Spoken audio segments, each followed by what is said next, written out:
into Portland and get their most impressive win of the year. Huge games from DeAndre Ayton, Rui Hachimura, Nick Smith Jr., and Bronny James. This guy's a team win. Lakers put up 123 points, big game, and they get it. Look, I'm going to have to go back to the original old school Worthy Cloud when I was bouncing up in the chair. Yeah, because I've got to tell you, You won that one, big game. this might have been the best game of the year, in my opinion. They've had some good games, but this one, Guido, it's indicative of what JJ Redick has been putting out there to this team. You know, regardless of who's on the floor, the principles remain the same. You know, you might not have the talented players, Luka, you might not have LeBron or Reeves, but you still have the same principles as a team. And I thought they worked it to the T tonight. I thought, you know, it was just a really good game. Smith coming in, doing what he did. Rui, you know, taking an 8 and coming back home to Portland, playing a good game. I just thought they did a good job defensively. And that was won the game for them down the stretch. I just feel like when you look at these people that were in the game, they're all top 10 picks in the draft.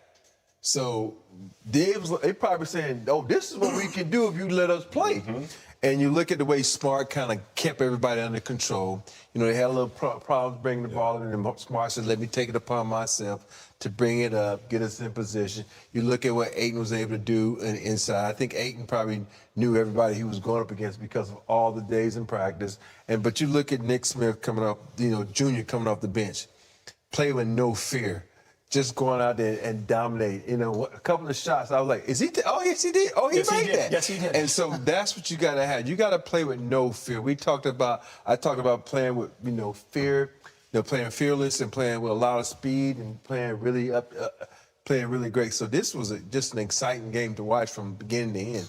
I thought this may have been Bronny's best game of his NBA career. He was awesome tonight. You know, for a young kid that's been working toward, you know, trying to get more experience. He came in when they needed him. You know, he had some assists. 6. He had some assists. He had some big rebounds, kept the ball in play, hit a big 3. So, you know, we talked about this, I think, when Derek was in here. We talked about how he gets to play with, you know, other big-time players. He'll learn more and adjust better. And I think, you know, this is a good game for Bronny as well. Bronny also hit 2 big free throws. Lakers have now won 4 in a row, 6 out of 7. And I know you guys were getting the same kind of text I was. Who's Nick Smith Jr.? We'll find out right now. Here he is with Mike Trudell.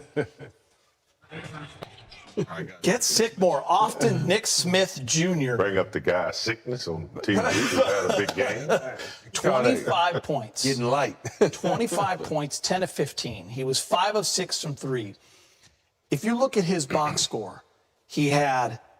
Offensively, it just seems stagnant for Green Bay. What's your takeaway from this one? So, huge win for the Carolina Panthers. As someone who covered the Panthers for a while, who's from North Carolina, I'd need to focus on the Panthers, who there's always been somewhat of a rivalry between these teams. When you look at how the Panthers were introduced to the NFL, so Packers games have always meant a lot to Carolina. To go to Green Bay and get only the 3rd win in franchise history in the state of Wisconsin is a huge deal for Carolina. To do so with Bryce Young coming off that ankle sprain that kept him out of last week when they got absolutely boat raced by the Buffalo Bills with Andy Dalton at quarterback, to be able to come back and beat one of the better, if not one of the best teams in the NFL and really in control of that game, right, Ben? We're watching that. There was a bad pass in the end zone early by Bryce Young. Maybe it was impacted by the wind. We still don't really know. We'll blame it on the wind, but we'll blame it on the wind because we like Bryce, right? But the Panthers frankly probably could have won this game without a game-winning field goal. So credit to Carolina, to Dave Cannells. It does finally appear that they have turned the corner. Whether they finish above 500 or right around it, we know that things are trending upward in Carolina. And it has been the better part of a decade since you could say that in Charlotte. They don't have this one in them in past years to go on the road and pull off this type of Green Bay run game with Josh Jacobs. You got some of the pieces on defense. Is Jordan Love a Super Bowl contending quarterback? In my opinion, he's not. We'll blame some of his throws on the win today because they were atrocious. The interception that he tried to throw to Mike Jackson, the ball was so bad. Mike Jackson didn't even want to catch the thing. That's how bad it was. So, tongue-in-cheek. But all this to say, I don't think that the Green Bay Packers played down to their level competition. I think us as analysts, us people in the media, we start to see a clickbait here, Micah Parsons, and all of a sudden we open our eyes and say that that's it. That was the one move that they needed to make in order to be Super Bowl contenders. When really, there's a lot of things that have to happen.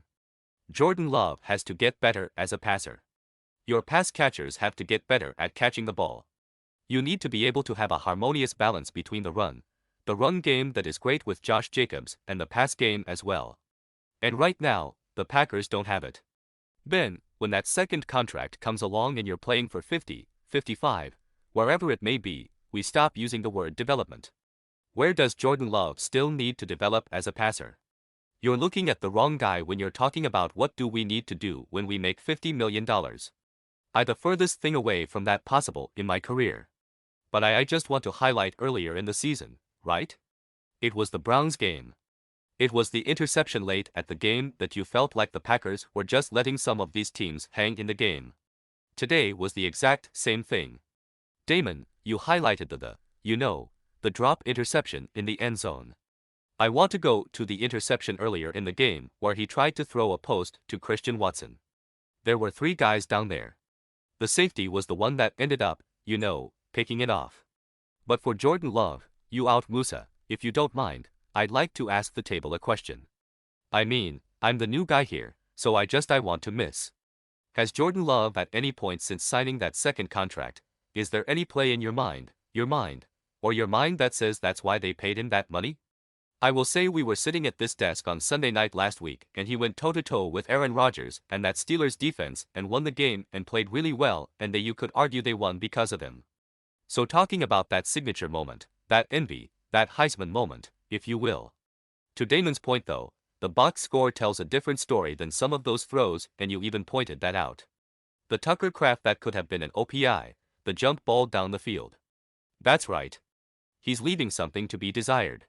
Yeah, sure. And all that's fair. And in this game, Tucker Kraft went out with I think a knee. Matthew Golden went out, and so they just got Christian Watson back. Those are 2 major injuries, especially Tucker Kraft we're going to have to keep an eye on moving forward. We'll see if Jordan Love can get it rounded into form. Green Bay is going to have opportunities. And today, when you look back at the win-loss, it's an opportunity squandered at the top of that NFC North. Rico Dale taking advantage of his opportunities as a starter. 45 totes per game. How's a $166? Doubt getting it done. Rico Case Herbo and co can go on the road 7-2 their last 9 on the highway, but a loss within this win as Joe Alt was carted off the field. Remember missed time earlier this season.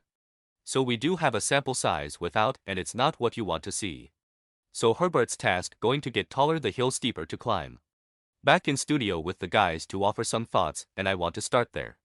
I know we didn't see it in the highlight, Dame, but that's a star left tackle that got moved from the right side to the left side because of an already omission on that offensive line.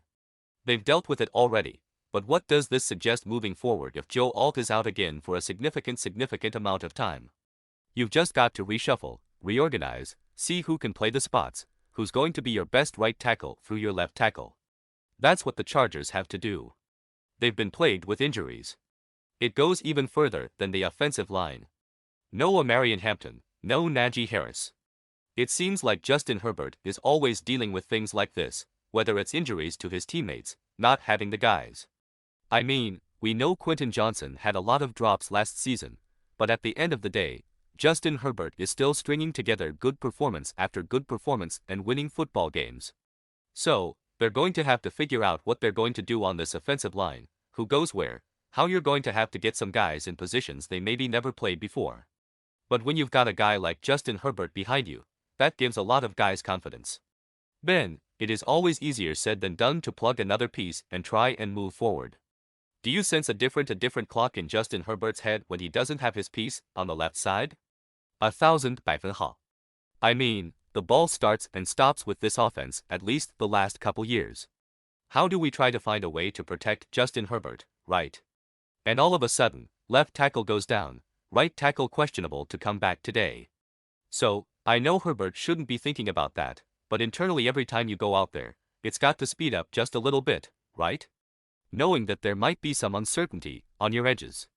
Maybe they play this one a little bit closer with the Tennessee Titans than intended. Maybe all the piece of that road ahead